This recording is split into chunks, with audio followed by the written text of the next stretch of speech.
الحمدللہ کفا والصلاة والسلام علی محمد المصطفى اما بعد فاعوذ باللہ من الشیطان اللعین الرجیم بسم اللہ الرحمن الرحیم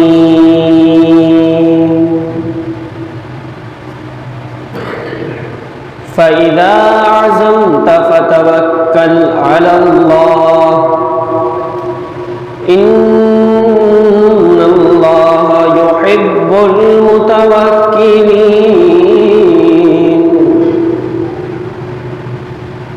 قد صدقت یا رب العالمین ان اللہ وملائکتہ یصلون علی النبی یا ایہا الذین آمنوا صلوا علیہ وسلموا تسلیما۔ اللہ تعالیٰ نے قرآن مجید فرقان حمید میں ارشاد فرمایا فَإِذَا عَزَمْتَ فَتَوَكَّلْ عَلَى اللَّهِ إِنَّ اللَّهَ يُحِبُّ الْمُتَوَكِّلِينَ۔ اس آیت میں اللہ تعالیٰ ایک بہت ہی اہم پیغام مومنین کو، مسلمانوں کو دے رہا ہے اور ہم تمام کی زندگی سے بہت زیادہ ریلیٹ کرتی ہے یہ آیت۔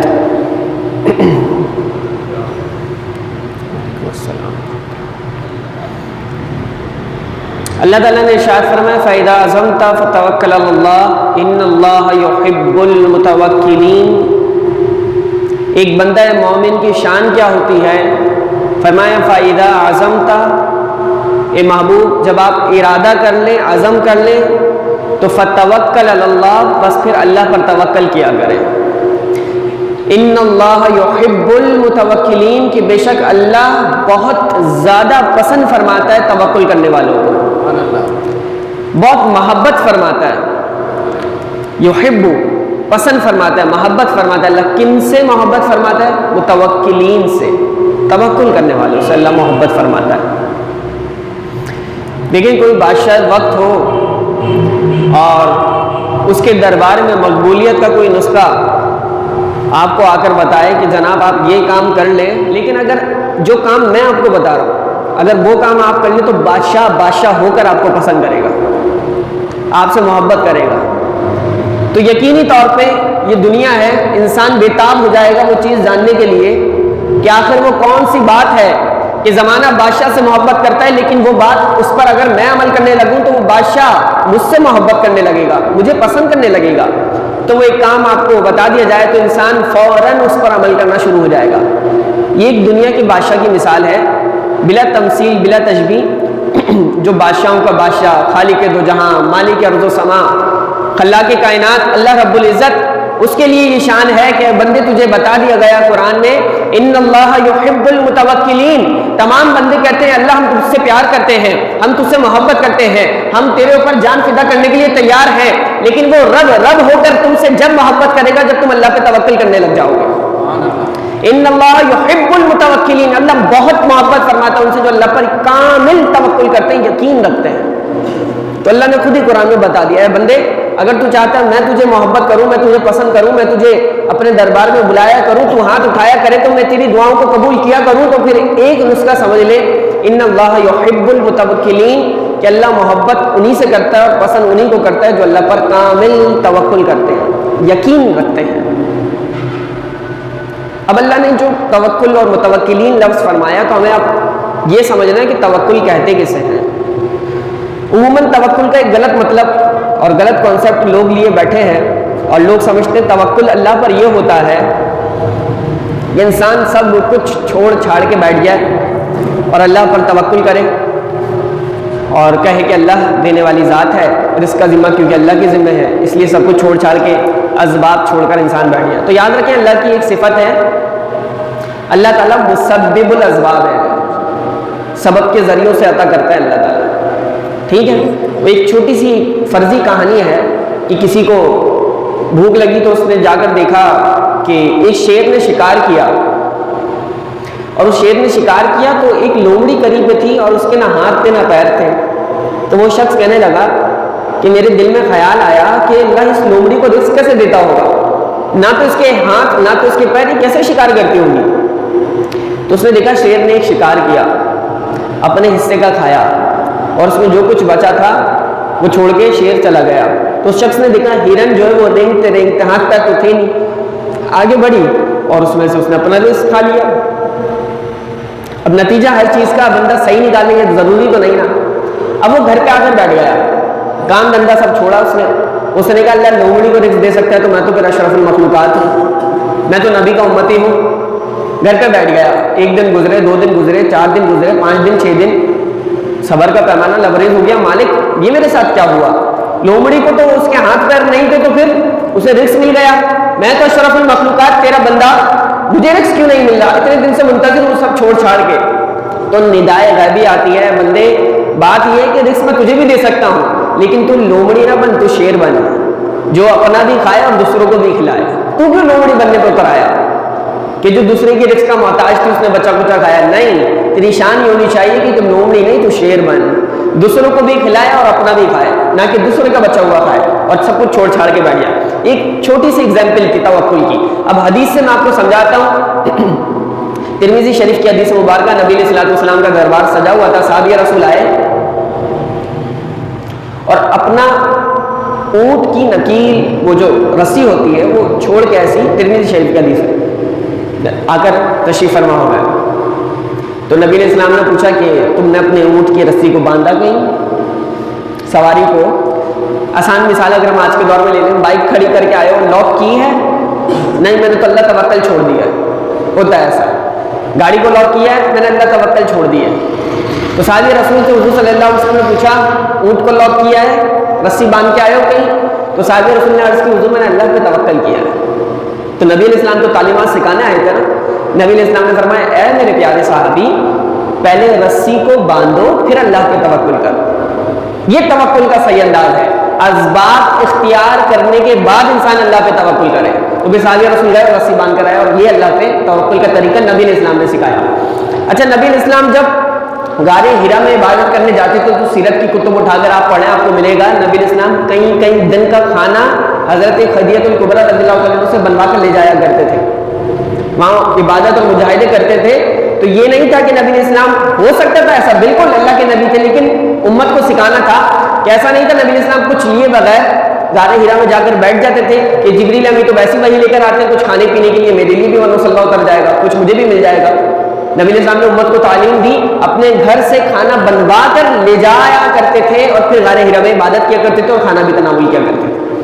تو جنہوں نے شریعت نافذ کی, جن کے صدقے سے ہمیں شریعت ملی, تو وہ تو یہ سکھا رہے ہیں. توکل کا طریقہ یہ ہے کہ اگر تم جا رہے ہو تو کھانا بنا کر لے کر جاؤ, جبکہ اللہ دے سکتا ہے کھانا.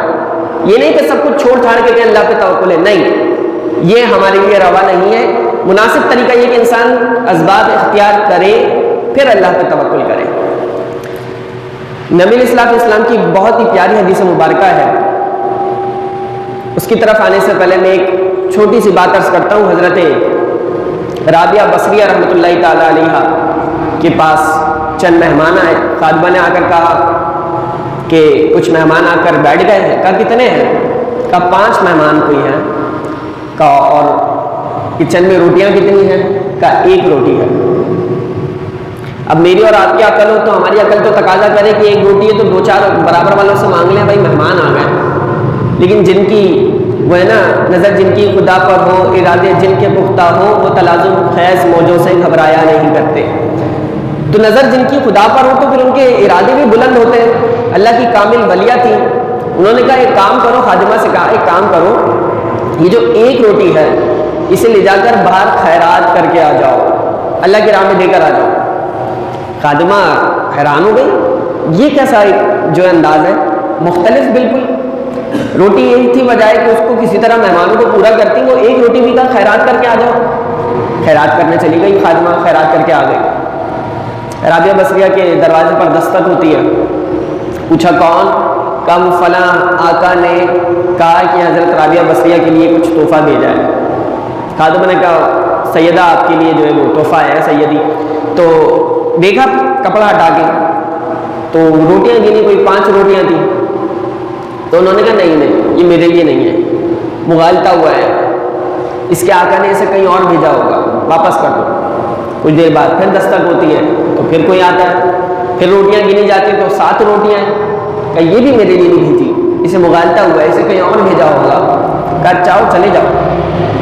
تیسری بار دستک ہوتی ہے تو پھر جناب ایک تھال ہے، کہا ہمارے آقا نے کہا سیدہ کے گھر پر دے کر آئیں، رابعہ بصریہ رحمۃ اللہ تعالیٰ علیہا کے گھر پر، یہ آپ کی خدمت میں پیش کیا ہے۔ تو آپ نے کپڑا ہٹا کے روٹیاں گنی تو روٹیاں 10 تھیں، انہوں نے کہا ہاں یہ میرے لیے ہی بھیجا ہے، اے خادمہ رکھو اور مہمانوں کو بھی کھلا دو۔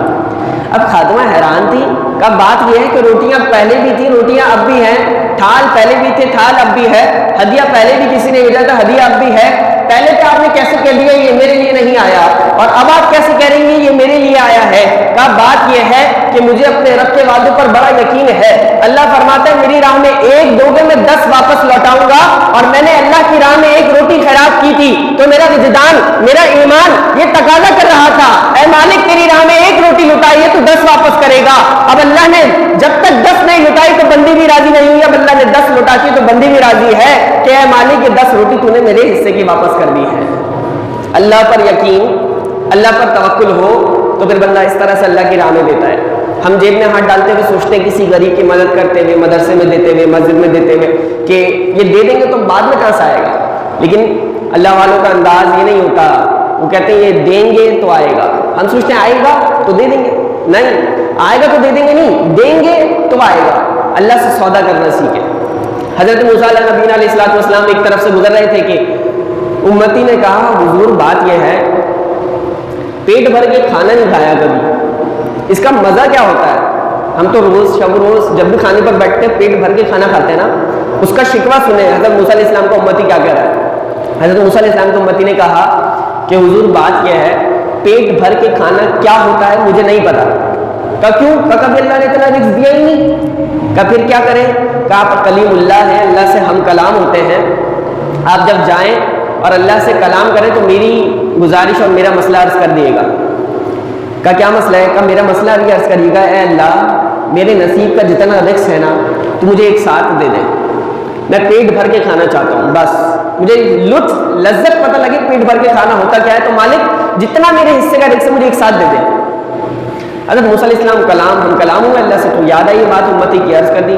اللہ نے فرمایا اے موسیٰ بات یہ ہے اس بندے کی زندگی طویل ہے اور اس کا رزق جو ہے نا وہ ایک اناج کی بوری ہے، اس لیے اسے تھوڑا تھوڑا کر کے دیا جا رہا ہے، ایک ساتھ نہیں دیا جا رہا۔ کہا مالک اس بندے کی گزارش ہے تو بس دے دے، ایک ساتھ دے دے باقی وہ جانے۔ اب موسیٰ علیہ السلام گزارش کرے تو اللہ نے تو قبول کرنی تھی، اللہ نے قبول کیا، کہا ٹھیک ہے دے دی۔ وہ آیا کہا کیا معاملہ ہوا ہے یا موسیٰ یا نبی کلیم اللہ؟ کہا تمہاری اللہ نے گزارش کو قبول کر لیا، تمہاری رزق میں پوری زندگی کے رزق میں صرف ایک اناج کی بوری ہے، اب وہ تم اپنی زندگی میں جیسے گزارو تمہیں دے دی جائے گی۔ وہ خوش، کہا ٹھیک ہے میں گزارا کر لوں گا۔ حضرت موسیٰ علیہ السلام اللہ کے نبی تھے، چلے گئے کہیں اور سفر کرنے، سفر کریے تبلیغ کیے، واپس آئے تو حضرت موسیٰ علیہ السلام کو جب بھوک لگی، کئی مہینوں گزر گئے، کئی وقت گزر گیا، بھوک لگی تو کھانے کی طلب ہوئی کہ کوئی دعوت کرے، امتی تو کہیں تھے، تو کسی نے کہا حضرت بات یہ ہے آپ کا ہی کلمہ پڑھنے والا آپ کا ہی امتی ہے، یہاں پہ اس نے مہمان خانہ کھول رکھا ہے۔ کہا مہمان خانہ؟ کہا ہاں بڑے ایک پیمانے پہ مہمان خانہ ہے، اس کا دسترخوان ہر وقت فقیروں کے لیے، مسکینوں کے لیے، غربا کے لیے، مہمانوں کے لیے، مسافروں کے لیے ہر وقت اس کا دسترخوان پھیلا رہتا ہے، بچھا رہتا ہے، اور لوگ اس پر آ کر کھاتے، پیٹ بھر کے کھاتے اور چلے جاتے ہیں۔ اللہ کے نام کو اس نے اپنا دسترخوان بچھایا ہوا ہے۔ کہا اچھا۔ حضرت موسیٰ علیہ السلام چلتے ہوئے گئے، دسترخوان پر بیٹھے، بڑے عالیشان طریقے سے اس نے سب کی دعوت کی تھی، سب کو کھلا رہا تھا، تو حضرت موسیٰ علیہ السلام نے دیکھا، جب دیکھا تو وہ کوئی اور نہیں، وہ وہی شخص تھا جس کے نصیب میں صرف ایک اناج کی بوری گندم تھا، ایک اناج ایک بوری گندم تھا۔ حضرت موسیٰ علیہ السلام حیران، مالک کی تیرے کیسے فیصلے، تیری قدرت کے کیسے مناظر اور تناظر ہیں، یہ کیا ہے کرشمہ کہ ایک اناج کی بوری اور میں کئی مہینوں بعد لوٹا ہوں تو مہمان خانہ کھول کے بیٹھا ہے۔ اللہ تعالیٰ سے ہم کلام ہو، کہا مالک جب ہم کلام ہو تو مالک وہ تیرا بندہ جس کے نصیب میں ایک اناج کی بوری، ایسا کیا ہوا کہ وہ مہمان خانہ کھول کے بیٹھ گیا؟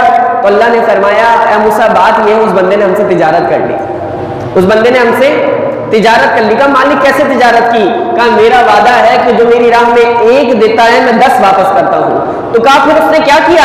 کہا اس نے 1 اناج کی بوری میں سے پیٹ بھر کے کھایا, جتنا بچا میرے بندوں کو کھلا دیا. تو میں نے 10 بوری لوٹایا, اس نے 10 بوری میں سے پیٹ بھر کے کھایا, سب میرے بندوں کو کھلا دیا. پھر میں نے 100 بوری لوٹایا. اس طرح سے وہ روزانہ کرتا جاتا ہے, اپنا پیٹ بھر کے کھاتا ہے اور سب میرے بندوں کو کھلا دیتا ہے, کیونکہ وہ میری راہ میں خرچ کرتا ہے, اس لیے میں اسے 10 گنا بڑھا کر عطا کر دیتا ہوں, 10 گنا بڑھا کے عطا کر دیتا ہوں. تو اللہ پر یقین, 1 اناج کی بوری سے اس نے کیسا اللہ سے سودا کیا ہے, کیونکہ اللہ پہ یقین جو تھا, اللہ پہ کامل توکل تھا. نبی علیہ السلام نے ارشاد فرمایا, جس حدیث کی طرف میں آ رہا تھا, نبی علیہ السلام نے ارشاد فرمایا, ترمذی شریف کی حدیث مبارکہ ہے, نبی علیہ السلام نے فرمایا جس طرح اللہ پر توکل کرنے کا حق ہے, اگر تم توکل کر لو, اللہ پر یقین کر لو, تو اللہ تمہیں ان پرندوں کی طرح رزق عطا فرما سکتا ہے کہ جو صبح گھونسلے سے جب نکلتے ہیں تو خالی پیٹ ہوتے ہیں, اور رات کو جب واپس آتے ہیں تو پیٹ بھرے ہوتے ہیں, سیر شکم ہوتے ہیں. بڑی اہم حدیث مبارکہ ہے. انسان کی زندگی, نوجوانوں کی زندگی بے یقینی اور بے سکونی کی کیفیت میں گزر رہی ہے. جاب کا ایک بڑا ایشو ہوتا ہے, اسٹریس میں چلے جاتے ہیں, ٹینشن پیدا ہو جاتی ہے. چھوٹی سی عمروں میں جوانی کے عالم میں بی پی کا مسئلہ ہو گیا, کسی کو شوگر کا مسئلہ ہو گیا ٹینشن کی وجہ سے. ٹینشن کیا ہے؟ جاب نہیں ہے, پیسے کہاں سے کماؤں گا, کھاؤں گا کہاں سے, کھلاؤں گا کہاں سے, ذمہ داریاں کہاں سے پوری کروں گا. اللہ اکبر. اللہ نے آپ کے ذمے صرف کوشش لکھی ہے, نتیجہ اللہ دے گا. اگر ہم اللہ کے ذمے کی چیزیں بھی اپنے ذمے لے لیں تو پریشانی تو آنی ہے. رزق کا ذمہ آپ کے ذمے نہیں, اللہ کے ذمے ہے. تو اللہ کا ذمہ آپ خود بڑھ بڑھ کے اپنے ذمے پہ لے رہے ہیں, اپنی ٹینشن پال رہے ہیں. تو آپ بتائیں, اللہ کا ذمہ انسان اپنے ذمے لے گا تو کہاں اس کی استطاعت, کہاں وہ برداشت کر سکے, کہ ٹینشن ہی ہونی ہے, اسٹریس نہیں جانا ہے بندہ. تو اللہ کی ذمہ ہے رزق, آپ کے ذمہ نہیں ہے. آپ کے ذمہ کیا ہے؟ آپ کے ذمہ محنت, کوشش, لگن, لگے رہنا, بس کوشش کرتے رہنا, نتیجہ اللہ آپ کو دے گا. یہ طریقہ ہے. تو اس حدیث پہ آج میں اور آپ اگر غور کریں تو ہر وہ نوجوان جو جاب کے لیے پریشان رہتا ہے, اسٹریس میں چلے جاتا ہے, ٹینشن میں رہتا ہے, کئی مہینوں سے جاب لیس ہوں, جاب نہیں مل رہی, کیسے گزارا ہوگا, زندگی کیسے بنے گی, سب کچھ ہے میرے پاس لیکن جاب نہیں ہے, وہ ٹینشن میں نہ رہے. وہ نبی علیہ السلام کی حدیث سن لے, اے بندے تو اللہ پہ توکل کرے, اور ایسا توکل کرے جیسا توکل کرنے کا حق ہے, تو اللہ تجھے ایسے رزق دے گا جیسے پرندے صبح کو نکلتے ہیں بھوکے, لیکن جب شام کو گھونسلے میں لوٹتے ہیں تو پیٹ بھرا ہوتا ہے. اللہ ایسے رزق دے گا. تو اسی طرح بندے کو اللہ پر کامل توکل کر لینا چاہیے. اے اللہ جو چیز تم نے اپنے ذمہ رکھی ہے, میں کیوں اپنے ذمہ لے کر پریشان ہوں, رزق تیرے ذمہ, کوشش میرے ذمہ, میں کوشش کرتا جاؤں تو نتیجہ دیتا جائے. بس انسان اس میں رہے, نہ کہ ٹینشن لے کر بیٹھ جائے کہ جاب نہیں تو زندگی میں گزارا کیسے ہوگا, پیسے نہیں تو زندگی کیسے گزرے گی. خوشی کا تعلق پیسے سے نہیں ہوتا, یہ بھی یاد رکھیں. خوشی کا تعلق پیسوں سے نہیں ہوتا. خوشی کا تعلق, اگر کسی نے کہا نا کہ خوشی کا تعلق پیسوں سے ہوتا تو غریب کبھی ہنستا نہیں. غریب کے دل میں, غریب کے چہرے پہ آپ کبھی خوشی نہیں دیکھتے. تو غریب کو ہنستا دیکھ کر, مسکراتا دیکھ کر, خوش دیکھ کر آپ کو یہ بات معلوم ہو جانی چاہیے کہ خوشی کا تعلق پیسے سے نہیں ہے. خوشی کا تعلق آپ کے دل سے ہے, آپ کے ایمان سے ہے, آپ کے یقین سے ہے. اللہ پہ یقین جس کو ہونا, پھر اس کی زندگی سکون میں آ جاتی ہے, بالکل اطمینان میں زندگی گزرتی ہے. حضرت عمر فاروق رضی اللہ تعالیٰ عنہ خیرات بانٹ رہے تھے کہ امام غزالی رحمۃ اللہ تعالیٰ نے کی میں سعادت میں اس کو لکھا کہ ایک باپ بیٹا آئے نا, اور باپ بیٹا آئے تو ان کے چہرے آپس میں بڑے مل رہے تھے. ہوتا ہے, بڑی شفاعت ہوتی ہے بچوں کی اپنے باپ پر, تو بہت زیادہ مل رہے تھے. حضرت عمر فاروق نے خیرات دی, خیرات دیتے ہوئے حضرت عمر فاروق رضی اللہ تعالیٰ عنہ کے منہ سے بے ساختہ نکلا سبحان اللہ. بولیے کیا نکلا؟ سبحان اللہ. جب حضرت عمر فاروق کی زبان سے نکلا نا سبحان اللہ, تو وہ بھی سمجھ گئے کس لیے سبحان اللہ کہہ رہے ہیں. کہا حضور یہ میرا جو ہے وہ بیٹا ہے, اور اس کا ایک بڑا عجیب واقعہ اور کہانی ہے, اگر آپ اجازت دیں تو میں سناؤں. عمر فاروق رضی اللہ تعالیٰ عنہ, حضرت عمر فاروق نے کہا بسم اللہ, سناؤ کیا کہانی ہے. کہ بات یہ ہے کہ میں اللہ کی راہ میں سفر کے لیے نکلا, یہ اپنی ماں کے شکم میں تھا, ماں اس کی حالت حمل میں تھی, یہ ابھی دنیا میں نہیں آیا تھا, لیکن میں اللہ کے لیے سفر کرنے نکلا تھا. تو جب میں اللہ کے لیے سفر کرنے جانے لگا تو اس کی ماں نے کہا کہ مجھے اس حالت میں چھوڑ کر کہاں جاتے ہو. تو میری زبان سے بے ساختہ ایک جملہ نکلا, جو تیرے پیٹ میں ہے میں نے اسے اللہ کے حوالے کیا. جو تیرے پیٹ میں ہے, یعنی بچہ جو میرا بیٹا برابر میں کھڑا ہے, میں نے کہا جو تیرے پیٹ میں ہے میں نے اسے اللہ کے حوالے کیا. یہ کہہ کر میں اپنے اللہ کی راہ میں دین کے سفر پہ نکل گیا. جب میں واپس آیا نا جب واپس آیا تو میں نے دیکھا کہ لوگوں نے بتایا کہ تمہاری بیوی کا انتقال ہو گیا اور تمہارا بچہ بھی اس دنیا میں نہیں آ سکا۔ وہ بڑا پریشان ہوا، بڑا ٹینشن میں رویا، یاد کیا اپنی بیوی کو۔ ایک رات بیٹھا ہوا ایسی سوچ رہا تھا کہ اچانک اس کی نظروں کے سامنے سے آگ کی روشنی گزری۔ وہ پریشان ہو کے دروازے سے باہر نکلا، لوگوں سے کہا کہ یہ روشنی کیسی تھی آگ کی؟ کہا صحیح میں بات یہ تمہاری بیوی کو قریب ہی دفنایا ہے، قبر قریب ہی ہے، اور روزانہ مغرب کے بعد اس کی قبر میں سے ایسی آگ کی روشنی نکلتی ہے۔ وہ پریشان ہو گیا، کہا میری بیوی پرہیزگار، متقی، روزے دار، اس کی قبر میں سے ایسی کیوں ہے؟ کہا قبر کو جب کھولا گیا نا تو قبر کے جیسے ہی سلیب ہٹے تو میری جو زوجہ تھی وہ لیٹی ہوئی تھی، لیکن ایک چھوٹا سا بچہ چراغ سے کھیل رہا تھا، اور خلاق کائنات کی طرف سے غیبی ندا آئی، اے بندے تو نے کہا تھا کہ جو تیرے پیٹ میں ہے میں نے اسے اللہ کے حوالے کیا، یہ تیری امانت ہے، آج تک اس کی حفاظت قبر میں بھی ہو رہی ہے، یہ تیری امانت ہے، اسے لے جا، یہ تیری امانت ہے، اسے لے جا۔ تو میرے فاروق سے عرض کرنے لگا، اے امیر المؤمنین، آج یہ شہزادہ میرا بیٹا جو میرے برابر میں کھڑا ہے، یہ وہی بیٹا ہے جس کی اللہ نے قبر میں بھی حفاظت کی ہے، کیونکہ یہ میں نے اس کے لیے کہہ دیا تھا کہ جو تیرے پیٹ میں ہے میں نے اسے اللہ کے حوالے کیا اور اللہ پہ کامل توکل کر کے چلا گیا، تو اللہ نے پیٹ میں کیا قبر میں بھی اس کی حفاظت کی ہے۔ تو ہم بھی اپنی چیزوں کو اللہ کے سپرد، اللہ کے حوالے کرنا سیکھیں، سب میرے حوالے، میری عزت، میری شہرت، میری دولت، میرا اسٹیٹس، میرا وقار، میرے گھر والے، میرے رشتہ دار، سب میری ذمہ داری، میری پڑھائی، میرا نتیجہ، میرا امتحان، میرا رزلٹ، سب کچھ میرا۔ نہیں مالک، میں تیرا بندہ ہوں نا، سب تیرا، بس ہاتھ اٹھا دے، اے اللہ میری پڑھائی نتیجہ تیرا، اے اللہ میری دولت راہ میں تیری خرچ ہوگی، اے اللہ تجھ سے سودا کروں گا، تجھ سے تجارت کروں گا، تو یہ سب کچھ میرے سے اپنے رب کی طرف لے جائیں، اتنا سا سفر طے کریں، اے اللہ میرا کچھ نہیں کہ کل ان صلاتی و نسکی و محیای و مماتی للہ رب العالمین، میری نماز، میری قربانی، میری زندگی، میری موت، سب کچھ مالک تیرے لیے ہے۔ ایک مومن کا سفر ایسا ہونا چاہیے۔ حضرت ابو حمزہ خراسانی رحمۃ اللہ تعالی علیہ، جیسے آپ پاکستان میں رہتے ہیں، ہم پاکستانی کہلاتے ہیں، خراسان ایک شہر تھا تو اس میں رہنے والے خراسانی کہلاتے تھے، ابو حمزہ خراسانی، اللہ کی کامل ولی، کامل بزرگ گزرے۔ آپ کے بارے میں آتا ہے کہ آپ جنگل میں سفر کر رہے تھے حج کے لیے، کیونکہ پہلے کے دور میں پیدل حج کے لیے سفر کیا جاتا تھا، کئی کئی مہینوں سفر کرتے تھے، پھر اللہ کے دربار میں پہنچا کرتے تھے۔ تو آپ پیدل سفر میں تھے، حج کے سفر میں تھے، اللہ کے دربار میں جا رہے تھے۔ اب جنگل میں آپ کے ایک کنویں پر پیر پڑا۔ رسالہ کشیریہ میں امام کشیری اس واقعے کو لکھتے ہیں توکل کے باب میں کہ کنویں پر آپ کا پیر پڑا۔ اب میں آپ کو بتاؤں، ہمارے دور میں کنویں ہوتے ہیں تو منڈیر بنی ہوئی ہوتی ہے اونچی اونچی، دور سے ہی پتہ لگ جاتا ہے یہ کنواں ہے، لیکن جنگلات میں ایسا نہیں ہوتا تھا۔ جنگلات میں بالکل اکول ہوتی تھی، جیسے آپ زمین پہ چل لینا، جیسے آپ سمجھ لیں گٹر ہوتے ہیں، گٹر کا تھوڑا سا حصہ اوپر اٹھا ہوا ہوتا ہے، لیکن اگر نہیں ہو ڈھکن اس کا تو بالکل یوں ہوتا ہے نا۔ تو اس دور میں ایسے کنویں ہوا کرتے تھے کہ اگر کوئی دور سے چلتا ہوا اسے نہیں پتہ لگے گا کنواں ہے، بالکل کوئی اوپر کا حصہ اٹھا ہوا نہیں ہوتا، تو بالکل زمین کے برابر۔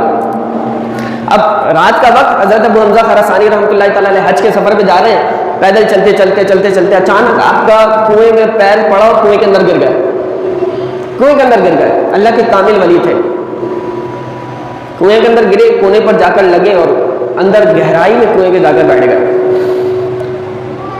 تو آپ جنگل کا راستہ کو کون گزرے یہاں سے؟ آپ نے دیکھا کہ کچھ لوگ گزر رہے۔ اب جو اللہ کے ولی ہوتے ہیں نا، جو اس مقام پر پہنچ جاتے ہیں، ان کا توکل کا لیول بھی بہت اوپر چلا جاتا ہے۔ میرے اور آپ کے لیے توکل کا لیول اور علامت کیا ہے؟ بزرگ فرماتے ہیں 3 چیزیں اپنانی ہیں۔ اگر آپ جانچنا چاہتے ہیں آپ کے اندر توکل ہے یا نہیں، تو 3 چیزیں آپ دیکھیں گے۔ سب سے پہلی چیز، جو چیز اللہ کی نعمت آپ کے پاس آئے، آپ اسے اپنے پاس آنے سے منع نہیں کریں، لے لیں، اور آ جائے تو اسے جمع نہیں کریں، خرچ کر دیں اللہ کی راہ میں، اور اگر نہیں آئے تو اس کی لالچ نہیں کریں۔ یہ توکل ہے، یہ توکل ہے۔ 3 چیزوں کو ذہن میں رکھیں، کسی چیز کی منع نہیں کرنی، اللہ آپ کو کوئی نعمت دے رہا ہے، کوئی ہدیہ اللہ دے رہا ہے، اللہ کی طرف سے آ رہا ہے تو منع نہیں، اور آ جائے تو جمع نہیں، اللہ کی راہ میں خرچ کر دیں، اور نہ آئے تو تما نہیں، دل میں لالچ نہیں ہو کہ یہ چیز میرے پاس آ جائے۔ یہ ہے توکل۔ اب وہ جنگل میں کنویں میں گرے، اوپر سے لوگ گزر رہے، نفس نے، دل نے آواز دی کہ میں نے پکاروں کہ ذرا میری طرف دیکھو، میں اندر ہوں، مجھے نکالو۔ یہ دل میں سے آواز اٹھی تو انہوں نے اپنے آپ سے بات کی، انہوں نے کہا نہیں، میں ان کو نہیں پکاروں گا، میں ان کو نہیں پکاروں گا، میں اس کو پکاروں گا جو اس سے بھی زیادہ میرے قریب ہے. میں اپنے رب کو پکاروں گا، میں ان کو کیوں پکاروں؟ نہیں پکارا، لوگ چلے گئے. کئی گھنٹوں گزرنے کے بعد حضرت ابو حمزہ دیکھ رہے ہیں کوئی اللہ کی غیبی مدد ہو جائے. دیکھا کہ دو لوگ گزر رہے تھے، آپس میں انہوں نے بات کی. انہوں نے کہا یار یہ کنواں کھلا ہوا ہے، مسافر پانی وانی لیتے ہوں گے اس سے، تو ایسا نہ ہو کہ اس میں گندگی چلے جائے، تو کیوں نہ کنویں کو بند کر دیا جائے. تو وہ جھالریں لے کر اور پتے لے کر کنویں کو بند کرنا شروع کیا. اب وہ بھی نہیں دیکھ رہے اندر کون بیٹھا ہے. حضرت ابو حمزہ خراسانی یوں دیکھ رہے ہیں کہ وہ کنویں کو بند کر رہے ہیں، کنویں کا منہ بھی بند ہو رہا ہے، ہوا، سانس، آکسیجن سب بند ہو رہی ہے، وہ یوں دیکھ رہے ہیں. اور پھر نفس نے آواز دی کہ تو بتا دے تو اندر ہے، یہ تجھے فوراً نکال لیں گے. تو پھر آواز آئی نہیں، میں انہیں کیوں بتاؤں، اس سے بھی زیادہ جو قریب میرے رب کی ذات ہے میں اسے کہتا ہوں، اے رب مجھے بچا لے. انہوں نے منہ بند کر دیا کنویں کا، کنویں کا منہ بند. چلے گئے، ذکر کرنے لگے، توجہ کرنے لگے، اللہ کی طرف مناجات کرنے لگے. کنویں کے اندر بیٹھے ہوئے ہیں، کنویں کا منہ بند ہے. رات کا آخری پہر گزر گیا، کوئی بندہ نہ بندے کی ذات. آپ دیکھتے کہ حرکت ہوئی نا، وہ پتے، وہ جھالریں، منہ کا، کنویں کا منہ کھلنے لگا، وہ چیزیں ہٹنے لگی. ایک عجیب و غریب کوئی ٹانگ، کوئی کسی کا پیر اندر آتا ہے جانور کا، اور اللہ کی طرف سے آواز آتی ہے اے ابو حمزہ، اے میرے بندے، اس کو پکڑ، یہ اللہ کی طرف سے، اور باہر آ جا. حضرت ابو حمزہ خراسانی فرماتے میں نے اسے پکڑا اور میں باہر آیا تو میں حیران تھا اپنی آنکھوں کے اس منظر پر اور اپنی اس دید پر، چشم دید پر. میں یہ کیا دیکھتا ہوں؟ کہا وہ کوئی اور نہیں، وہ ایک درندہ تھا جو انسانوں کو کھایا کرتا تھا. پھر اللہ کی طرف سے آواز آتی ہے اے بندے، تو نے مجھ پہ اتنا کامل توکل کیا تو پھر میں نے بھی تجھے اس ذات سے بچایا ہے جس کی خوراک تو ہے. ہلاک کرنے والی چیز سے ہی میں نے تجھے ہلاکت سے بچا لیا ہے. جو تجھے ہلاک کر سکتی تھی چیز، جو جس کا تو رزق تھا، جو تجھے کھا سکتا تھا درندہ، دیکھ پھر میری قدرت کا کرشمہ، آج وہی تجھے اس کنویں سے نکالنے آیا ہے. تو حضرت ابو حمزہ کی زبان سے بے ساختہ سبحان اللہ نکلا. اور پھر اللہ نے اجر بھی تو ایسا ہی دیا نا، کیونکہ انہوں نے اللہ پہ کامل توکل جو ایسا کیا تھا. تو پھر جو درندہ انسانوں کو کھایا کرتا تھا اسی درندے نے ان کو بچایا. تو میں اور آپ اپنی زندگی میں اس توکل کی کیفیت کو پیدا کریں. چھوٹی چھوٹی چیزوں پہ اللہ پر یقین کرنا شروع کریں. اپنی زندگی میں جو معاملات ہوتے ہیں اس پر اللہ کے سپرد کرنا معاملہ شروع کریں. آپ کی زندگی سکون میں آ جائے گی، بہت سکون میں آ جائے گی. اپنے معاملات اللہ کے سپرد کرنا شروع کریں، اللہ عطا کرے گا اور بہت عطا کرے گا. اپنی زندگیوں کو ٹینشن سے نکالیں. اسٹریس ہو جاتا ہے بھائی وہ جاب نہیں مل رہی، نہیں، کوئی ٹینشن نہیں. کوشش کریں، محنت کریں، ذرائع کو اپنائیں، اسباب کو اپنائیں، کیونکہ وہ مسبب الاسباب ہے. اسباب کے ذریعے سے آپ کو عطا کرے گا. سب کچھ چھوڑ چھاڑ کے بیٹھ جانا اللہ پر توکل ہے، نہیں، یہ اللہ پر توکل نہیں ہے. اسباب کو اختیار کر کے اللہ پر توکل کریں، پھر دیکھیں اللہ آپ کو کس طرح سے نوازتا ہے. اور اللہ سے فیصلے کرنا شروع کریں. جس چیز میں پریشانی ہونے لگے وہ معاملہ اللہ کے اوپر چھوڑ دیں. اے میرے اللہ، میں نے یہ تیرے حوالے کیا. پھر اللہ سنبھالے گا آپ کی وہ زندگی کے معاملات، تو زندگی سکون میں آ جائے گی. اللہ کے کائنات جو کچھ عرض کیا اپنی بارگاہ میں قبول فرمائے، ٹوٹے پھوٹے لفظوں کو اپنی بارگاہ میں قبول فرمائے اور ہمیں دین پر کامل عمل کرنے کی توفیق عطا فرمائے. وآخر دعوانا ان الحمد للہ رب العالمین.